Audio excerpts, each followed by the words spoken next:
Magandang araw sa ating lahat. Ngayon ay tuturo ko sa inyo paano magkabit ng bagong rewind na stator coil at paano rin malalaman saan ang common, yung wires na para sa capacitor, yung wires para sa speed 1, 2, and 3 at paano mag-compute ng capacitor para sa bagong stator coil. Ngayon, ihanda po natin ang electric fan na pagkakabitan po ng ating bagong rewind na stator coil.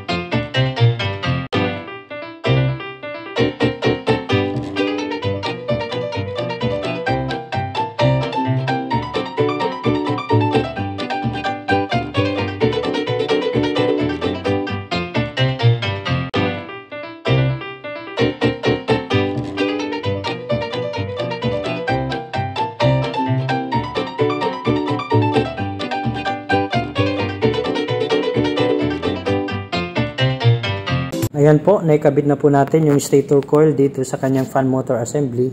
Yung kulay green na wire, yan yung common. Tapos itong dalawang yellow na wire, yan po ay ikakabit sa capacitor. Yan. Tapos yung kulay red, white at black, yan po ay para sa speed control switch.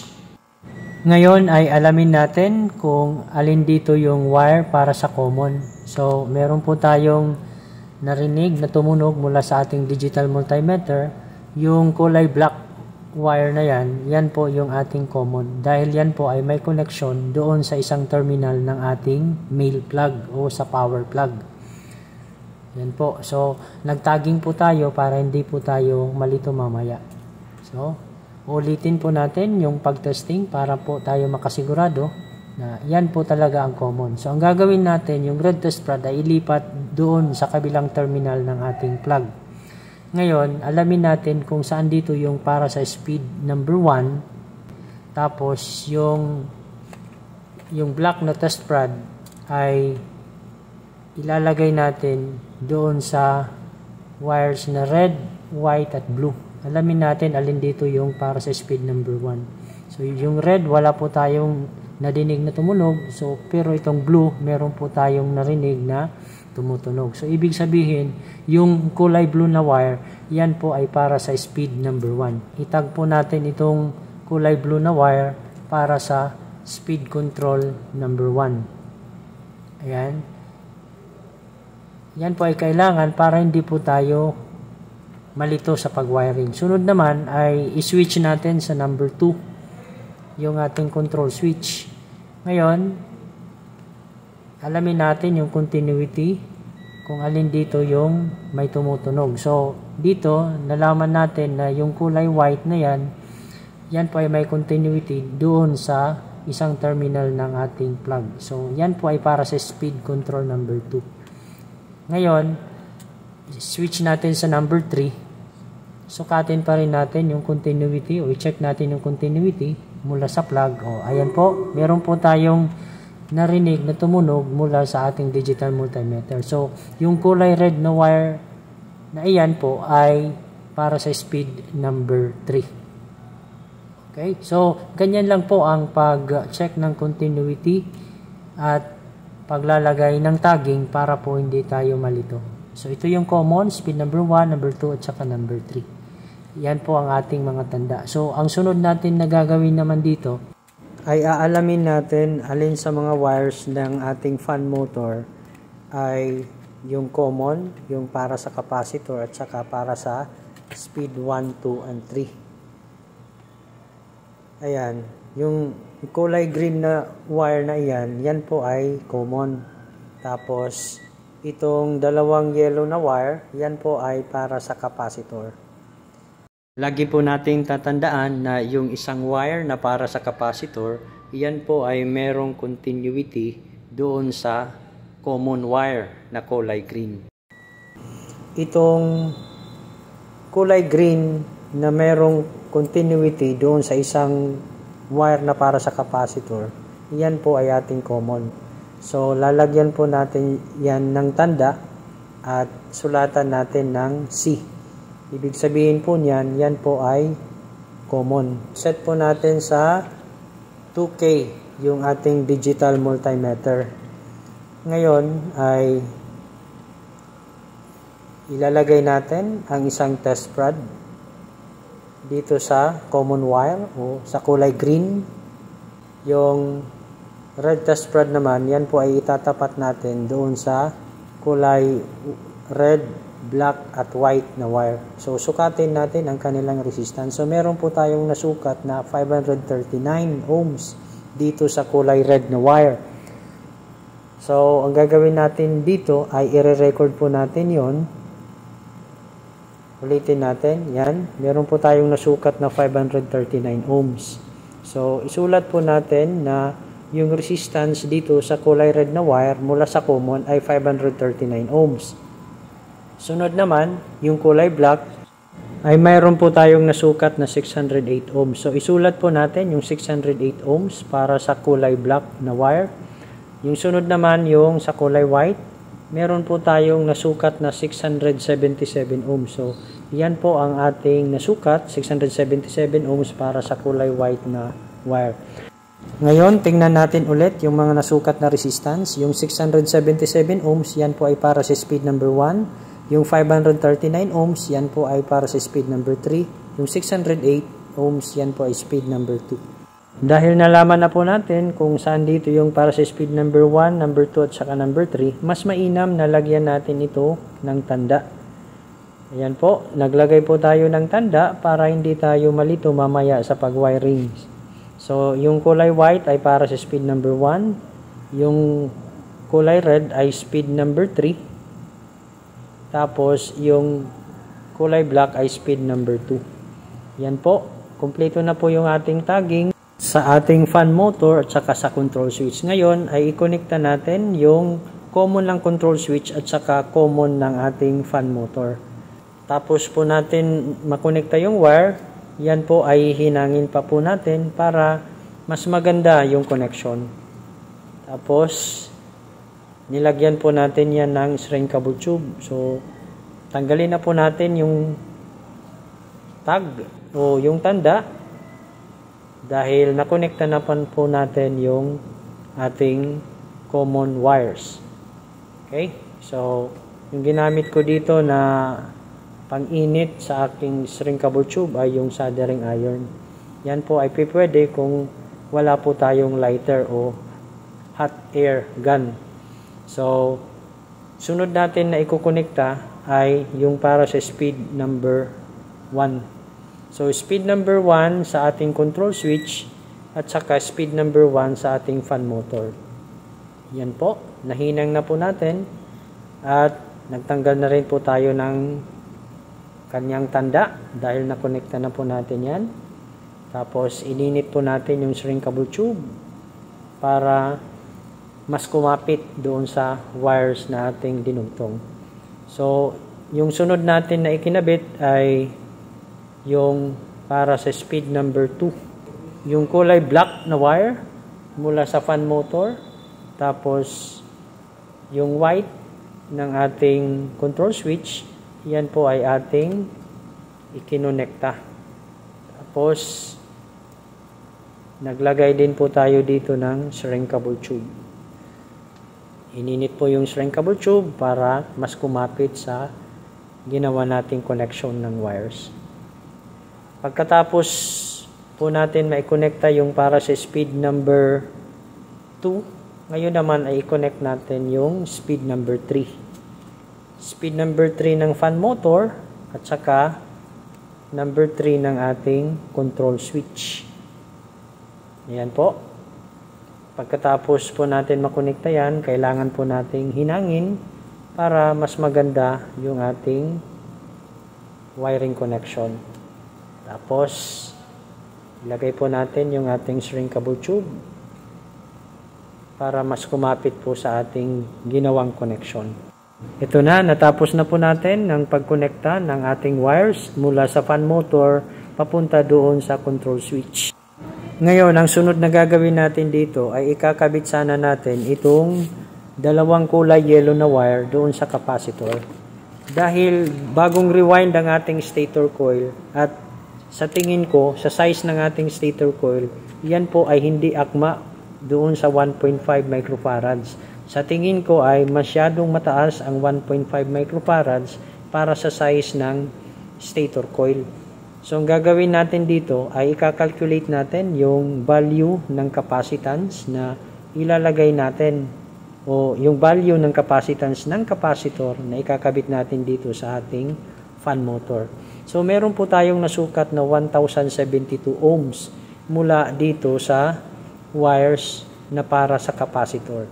Yan po ang gagamitin natin sa pag-calculate ng power at saka ng value ng capacitor para ikabit po natin. Sa pag-compute ng power, gamit po tayo ng formula na P is equals to V squared divided by R. Ngayon, i-substitute natin ang value ng V squared. Gamit po tayo ng 230 volts squared divided by yung resistance kanina na nasukat, meron po tayong 1072 ohms. Ngayon, i-multiply natin yung 230 squared. So, 230 times 230. So, gamit po tayo ng calculator para makasigurado po tayo sa ating computation. 230 times 230, meron po tayong 52,900 divided by value ng R 1072. So kung i-divide po natin ang 52,900 divided by 1072, magkakaroon po tayo ng equivalent power ng stator coil na 49.34 watts. Okay? So, yung 49.34 watts na yan po ang ating gagamitin mamaya sa pag-compute ng value ng capacitance na para dito sa ating fan motor o yung value ng capacitor para ikabit natin dito sa ating fan motor. Ngayon, i-compute na natin yung capacitance value ng capacitor in microfarads. So, sa pag-compute ng value ng capacitance ng capacitor, gamit po tayo ng formula na C is equals to P or power times efficiency times 1000 divided by V squared times hertz. Okay?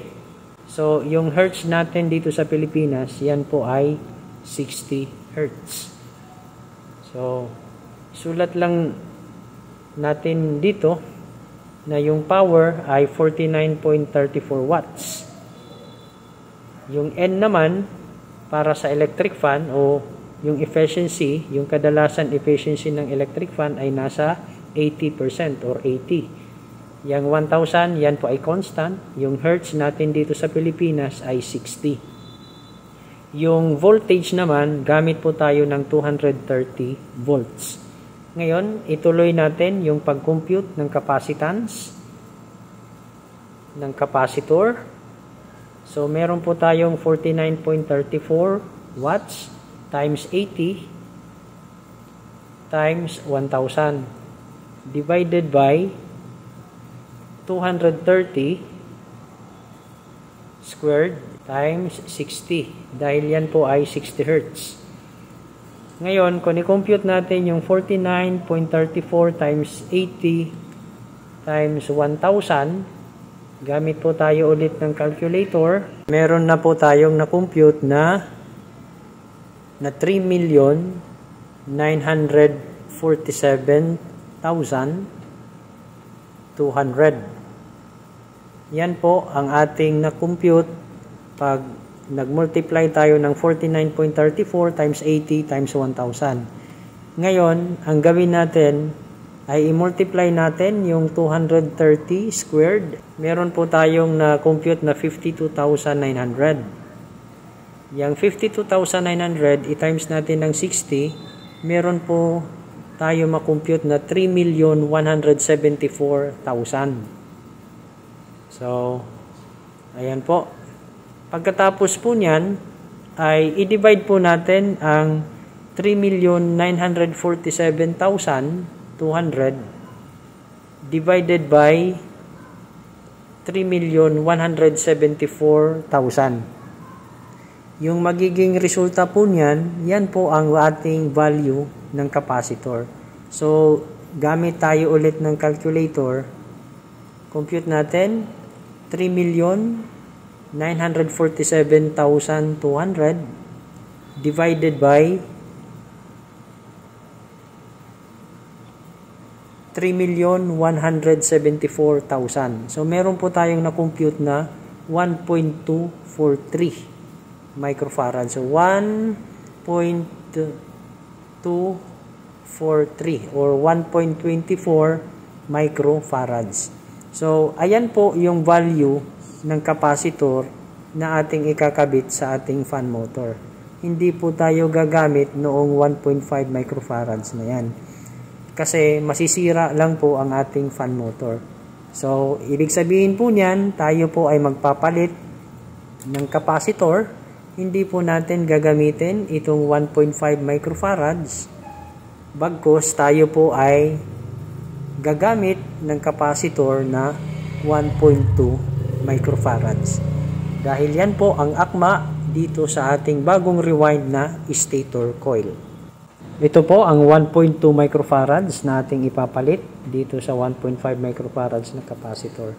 Ulitin ko lang, magpapalit po tayo ng capacitor dahil yung 1.5 microfarads ay masyadong mataas para sa bagong rewind na stator coil. Kasi base sa ating computation kanina, dapat po ang ating stator coil ay meron lang siyang capacitor na 1.2 microfarads. So, sunod na gagawin natin dito, naikabit na po natin yung 1.2 microfarads, susukatin po natin yung capacitance ng 1.2 microfarads na ating ikinabit. Yan po, meron po tayong nasukat na 1.22 microfarads. Yan po ay tamang-tama para sa ating stator coil. Ngayon, ang sunod na gagawin natin dito ay ikakabit na natin itong capacitor dito sa ating fan motor. Yan po, naghinang na po tayo sa ating capacitor. Tapos, nilagyan po natin ng hinang yung wires na papuntang fan motor. Ayan na po, nahinang na po natin. Naikabit na po natin lahat ng wirings. Ngayon, i-testing natin temporarily kung okay ba yung ginawa natin na pagkabit ng bagong stator coil sa ating electric fan. Switch natin sa number 1. Tingnan po natin kung iikot. Ayan po, umiikot naman po ang ating shafting rod. Ibig sabihin, okay po yung ating ginawa na pagkabit ng bagong stator coil sa ating electric fan na inaayos. Lahat po ng speed control ay gumagana naman po. Umiikot po yung ating shafting rod. So, ang gagawin natin dito ay ibabalik lang po natin yung mga parts na dapat ibalik. Tapos, final installation na po natin ito. Pagkatapos po niyan ay i-testing po natin ulit.